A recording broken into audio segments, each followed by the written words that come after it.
సమరం న్యూస్ ఛానల్కు స్వాగతం. ఈనాటి ముఖ్యాంశాలు: శాస్త్ర సాంకేతికతలో అగ్రస్థానం దిశగా యువ భారతం. నాస్తిక కేంద్రంలోని గోరా టెక్నోహబ్ ప్రారంభోత్సవంలో డిఆర్డీఓ మాజీ చైర్మన్ సతీష్ రెడ్డి. ప్రతి నియోజకవర్గంలో 10,000 ఇళ్లపై సౌరభాలు. జనసేన ఆవిర్భావ సభ నేడు. యువతకు కృత్రిమ మేధలో శిక్షణకు మైక్రోసాఫ్ట్తో ఒప్పందం. 5 ఎమ్మెల్సీ అభ్యర్థులు ఏకగ్రీవం. 90,000 దాటిన బంగారం. ఇది పెద్దిరెడ్డి ఫార్ములా. గుంజీలు తీసిన గురువు. ఇక ఇంటర్లో ఎంబైపీసీ చదవచ్చు. రాష్ట్ర ప్రభుత్వ సలహాదారుగా డాక్టర్ నోరి దత్తాత్రేయుడు. ఆలయాలకు వచ్చే ఒంటరి మహిళకు మత్తు ఇచ్చి దోపిడీ. తిరుమలలో నిందితుల అరెస్ట్. సునీత విలియమ్స్కు మళ్లీ నిరాశే. కాల్షియం కావాలంటే ఇవి తినండి. ఈరోజు వార్తలను చూద్దాం. శాస్త్ర సాంకేతికతలో అగ్రస్థానం దిశగా యువ భారతం. నాస్తిక కేంద్రంలోని గోరా టెక్నోహబ్ ప్రారంభోత్సవంలో డిఆర్డీఓ మాజీ చైర్మన్ సతీష్ రెడ్డి. విద్యార్థులు, యువత శాస్త్ర సాంకేతిక విషయాల్లో ఆసక్తి కనబరిస్తే భారత్ ప్రపంచంలోనే అగ్రగామి అవుతుందని defence research and development organisation మాజీ chairman, aeronautical society of India అధ్యక్షుడు జి సతీష్ రెడ్డి అన్నారు. స్థానిక నాస్తిక కేంద్రంలో ఏర్పాటు చేసిన గోరా టెక్నోహబ్ను గురువారం ఎమ్మెల్యే మండలి బుద్ధప్రసాద్, డాక్టర్ సమరంతో కలిసి ఆయన ప్రారంభించారు. ఈ సందర్భంగా సతీష్ రెడ్డి మాట్లాడుతూ, ఇటీవల భారత్లో వినూత్న మార్పులు వచ్చాయని, దేశంలో నేడు ఉన్నత విద్యను అభ్యసించే వారి సంఖ్య 4.38 కోట్లకు చేరిందన్నారు. ఈ సంఖ్య ప్రపంచంలోని చాలా దేశాల్లో జనాభా సంఖ్య కంటే ఎక్కువగా ఉందని తెలిపారు. మన దేశం సంవత్సరానికి 14 లక్షల మంది ఇంజనీర్లను తయారు చేస్తుందని, రీసెర్చ్ పబ్లికేషన్స్, పీహెచ్డీ చేసేవారి సంఖ్యలో భారత్ ప్రపంచంలో 3వదిగా ఉందన్నారు. నేడు ప్రభుత్వం వద్ద రిజిస్టర్ అయిన స్టార్టప్లు 1,62,000 ఉన్నాయని ఆయన చెప్పారు. వీటిలో 95% యువత చేసినవేనన్నారు. ప్రపంచమంతా భారత్ స్టార్టప్ల వైపు చూస్తుందన్నారు. త్వరలో ఇస్రో సొంతంగా స్పేస్ స్టేషన్ పెట్టనున్నట్లు తెలిపారు. ఎమ్మెల్యే మండలి బుద్ధప్రసాద్ మాట్లాడుతూ, విద్యార్థులు గోరా టెక్నోహబ్ను సందర్శించి శాస్త్ర సాంకేతిక రంగాలపై అవగాహన పెంచుకోవాలని కోరారు.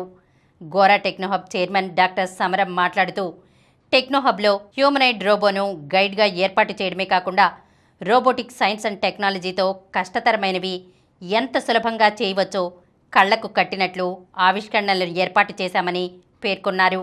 అంతరిక్షశాల, అందులో చంద్రయాన్-3 శాటిలైట్, చంద్రుడిపై రోవర్ ప్రయాణం, స్పేస్ షిప్స్, అంతరిక్షం నుంచి సంకేతాలు, ఇలాంటి ఎన్నో ఆసక్తికర అంశాలను ఏర్పాటు చేశామని ఆయన వివరించారు. కార్యక్రమంలో కలెక్టర్ జి లక్ష్మీశా, వ్యవసాయ శాఖ director S Dillirao, Gora science centre director G Niyanta తదితరులు పాల్గొన్నారు. ప్రతి నియోజకవర్గంలో 10,000 ఇళ్లపై సౌరభాలు. రాష్ట్రంలో ఒక్కో నియోజకవర్గంలో 10,000 ఇళ్లపై రూఫ్టాప్ సోలార్ ప్యానెల్స్ పెట్టించే బాధ్యతను ఎమ్మెల్యేలు తీసుకోవాలని ముఖ్యమంత్రి చంద్రబాబు సూచించారు.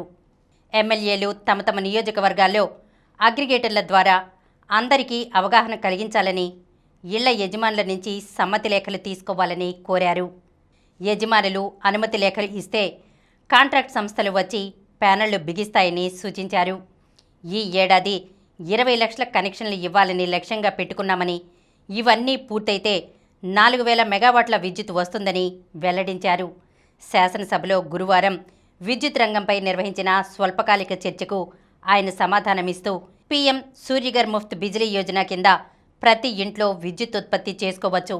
రాష్ట్రంలో 25 లక్షల మంది ఎస్సీ ఎస్టీలకు ఉచితంగా ఇంటిపై 2 కిలోవాట్ల సౌర విద్యుత్ ప్యానెళ్లు ఏర్పాటు చేయాలని నిర్ణయించాం. దీంతో 240 యూనిట్ల విద్యుత్ ఉత్పత్తి అవుతుంది. దీనికి 1.15 లక్షల కోట్ల రూపాయలు ఖర్చవుతుంది. కేంద్రం 65,000 కోట్ల రూపాయలు ఇస్తుండగా ఏపీ ప్రభుత్వం 55,000 కోట్ల రూపాయలు భరిస్తుంది. ఇంటికి 100 యూనిట్లే వాడుకుంటే మిగతా దానికి యూనిట్కు ₹2.09 చొప్పున ప్రభుత్వం ప్రతి నెల డబ్బులు చెల్లిస్తుంది. ఉచిత విద్యుత్తో పాటు ఆదాయం కూడా వస్తుంది. ప్రజలు అర్థం చేసుకుని ఈ కార్యక్రమాన్ని జయప్రదం చేయాలి. 20 నుండి 30 ఏళ్లు ఉచితంగా విద్యుత్ వస్తుంది అని తెలిపారు. జనసేన ఆవిర్భావ సభ నేడు. జనసేన పార్టీ 12వ ఆవిర్భావ సభకు కాకినాడ జిల్లా పిఠాపురం మండలంలోని చిత్రాడ గ్రామంలో ఏర్పాట్లు పూర్తయ్యాయి. అధికార కూటమి ప్రభుత్వంలో భాగస్వామి అయ్యాక నిర్వహిస్తున్న తొలి ఆవిర్భావ సభ కావడం, జనసేన అధ్యక్షుడు పవన్ కళ్యాణ్ ఎమ్మెల్యేగా నెగ్గిన పిఠాపురం నియోజకవర్గం సభకు ఆతిథ్యం ఇస్తుండడం ప్రాధాన్యం సంతరించుకుంది. యువతకు కృత్రిమ మేధలో శిక్షణకు మైక్రోసాఫ్ట్తో ఒప్పందం. రాష్ట్రంలోని యువతకు కృత్రిమ మేధలో శిక్షణను ఇప్పించి వారిలో సాంకేతిక నైపుణ్యాన్ని పెంచేందుకు అంతర్జాతీయ టెక్ దిగ్గజం మైక్రోసాఫ్ట్తో ఏపీ ప్రభుత్వం కీలక ఒప్పందం చేసుకుంది.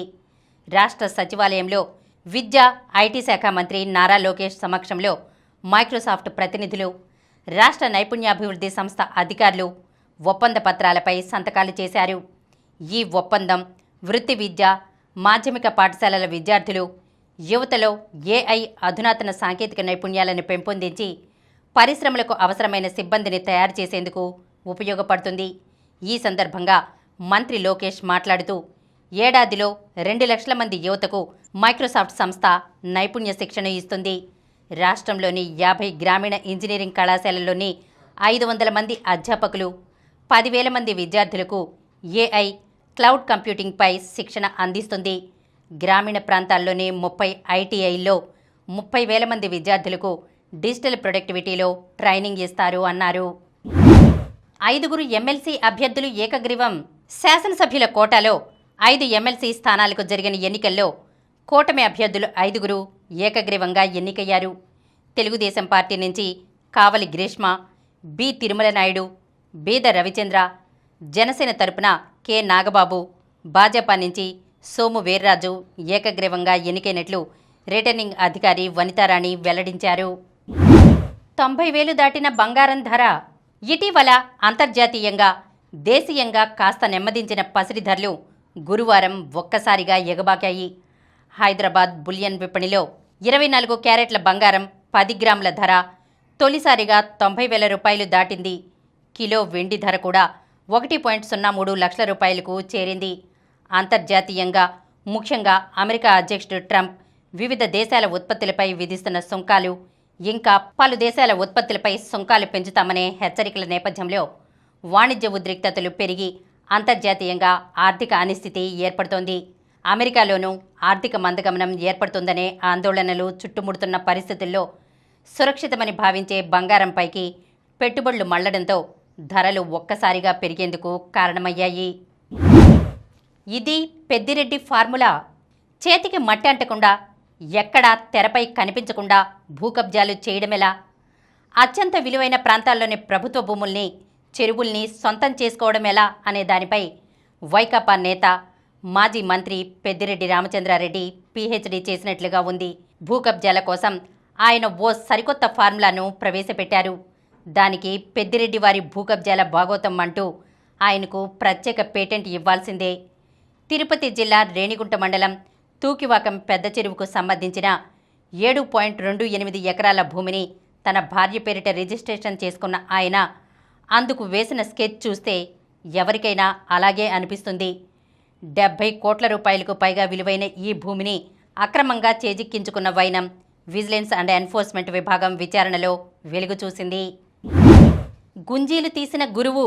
ఆ ప్రధానోపాధ్యాయుడు పిల్లలను తల్లిదండ్రులు అదుపు చేయడం లేదని, పాఠశాలకు సక్రమంగా పంపడం లేదని, విద్యార్థులు చదువుల్లో వెనుకబడ్డారని ఆవేదన చెందారు.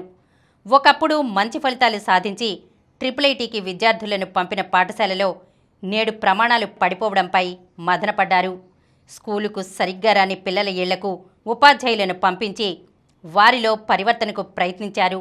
అయినా ఆశించిన మార్పు కనిపించకపోవడంతో చివరకు తనకు తానే శిక్షించుకుని విద్యార్థులకు, వారి తల్లిదండ్రులకు ఓ వీడియో సందేశం పంపించారు. విజయనగరం జిల్లా బొబ్బిలి మండలం పెంట జెడ్పీ ఉన్నత పాఠశాల హెచ్ఎం చింతా రమణ గుంజీలు తీసిన స్వీయ శిక్ష వీడియో గురువారం సామాజిక మాధ్యమాల్లో వైరల్గా మారింది. విద్యా వర్గాల్లో చర్చనీయాంశమైంది. ఇక ఇంటర్లో ఎంబైపీసీ చదవచ్చు. రాష్ట్ర ప్రభుత్వం ఇంటర్మీడియట్ విద్యలో కీలక సంస్కరణలకు ఆమోదం తెలిపింది. ఇక నుంచి విద్యార్థులు ఎంపీసీ, బైపీసీ వంటి గ్రూపులతో పాటు ఎంబైపీసీ చదువుకునే అవకాశాన్ని కల్పించింది. దీంతో వారు మెడికల్, ఇంజనీరింగ్ చదువుకోవడానికి నీట్, జేఈఈలు రాసుకోవచ్చు. ఇంటర్మీడియట్ విద్యా మండలి సమావేశం విద్యాశాఖ మంత్రి లోకేష్ అధ్యక్షతన అసెంబ్లీలోని ఆయన పేషీలో గురువారం నిర్వహించారు. ఇందులో 2025-26 సంవత్సరం నుంచి ఇంటర్ విద్యలో తీసుకురానున్న సంస్కరణలకు ఆమోదం తెలపడంతో పాటు విద్యలో నాణ్యతా ప్రమాణాలను పెంచేలా పలు కీలక నిర్ణయాలు తీసుకున్నారు. రాష్ట్ర ప్రభుత్వ సలహాదారుగా డాక్టర్ నోరి దత్తాత్రేయుడు. ప్రముఖ క్యాన్సర్ వైద్య నిపుణులు డాక్టర్ నోరి దత్తాత్రేయుడు రాష్ట్ర ప్రభుత్వ సలహాదారుగా నియమితులయ్యారు. క్యాన్సర్ నివారణతో పాటు క్యాన్సర్ చికిత్సను ప్రజలకు చౌకగా అందుబాటులోకి తెచ్చేందుకు చేపట్టాల్సిన చర్యలపై ప్రభుత్వానికి ఆయన సలహాలిస్తారు. ఆ మేరకు ఆయన కేబినెట్ హోదాలో సలహాదారుగా కొనసాగుతారని పేర్కొంటూ సర్కార్ గురువారం ఉత్తర్వులు జారీ చేసింది. ఆలయాలకు వచ్చే ఒంటరి మహిళలకు మత్తు ఇచ్చి దోపిడీ. తిరుమలలో నిందితుల అరెస్ట్. ఆలయాలకు ఒంటరిగా వచ్చే మహిళలకు మత్తుమందు ఇచ్చి వారి వద్ద బంగారు ఆభరణాలు దోచుకునే 2 వ్యక్తులను తిరుమల 1 టౌన్ పోలీసులు గురువారం అరెస్ట్ చేశారు.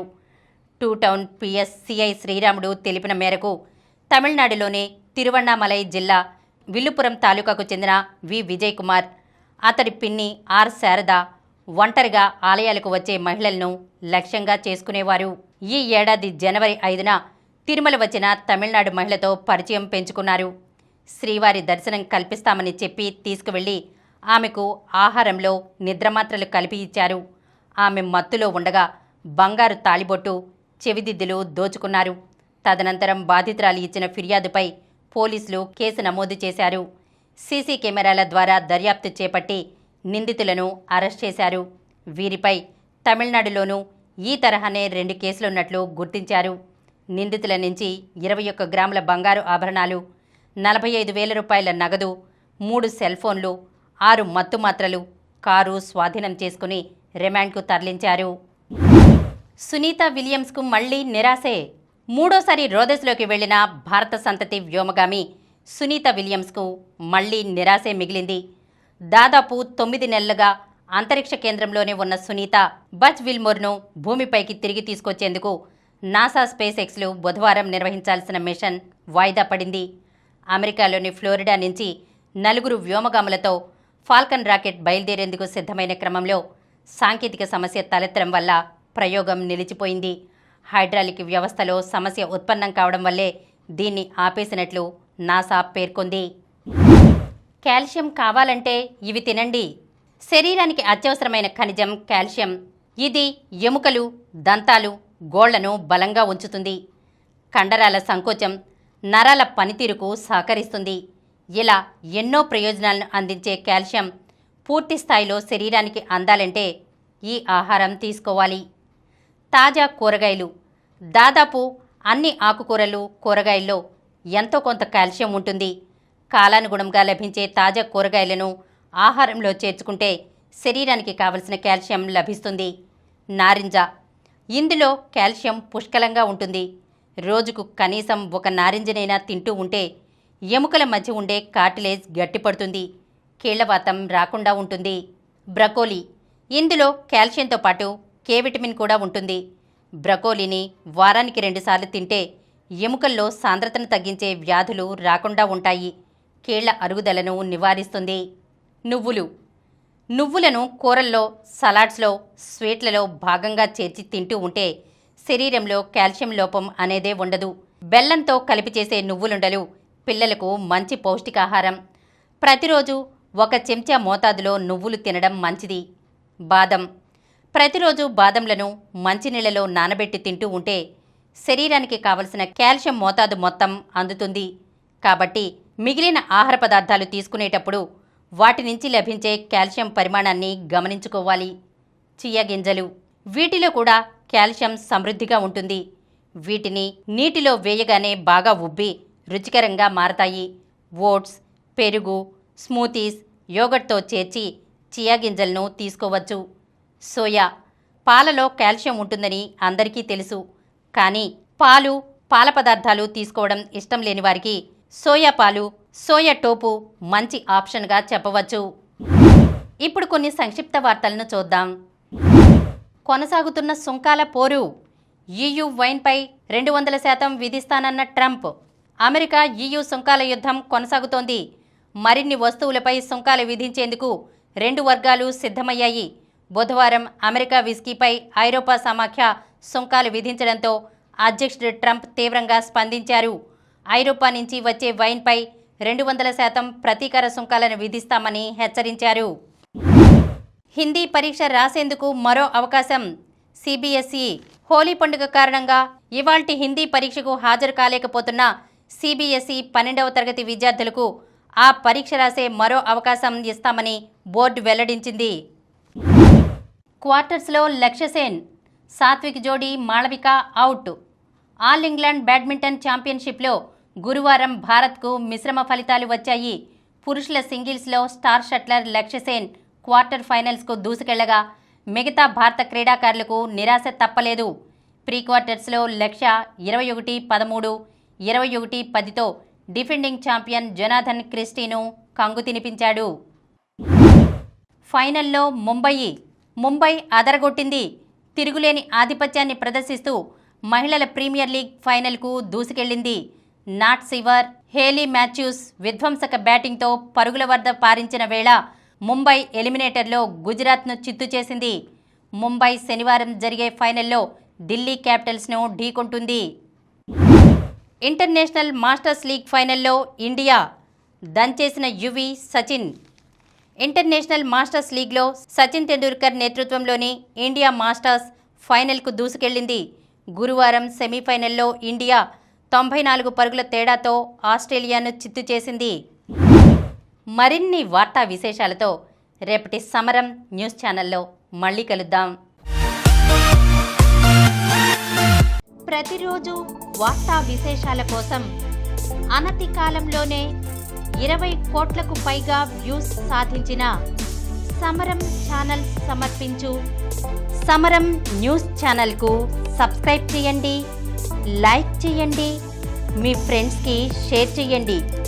అలాగే ప్రక్కనున్న గంట సింబల్ని ప్రెస్ చేయడం మర్చిపోకండి.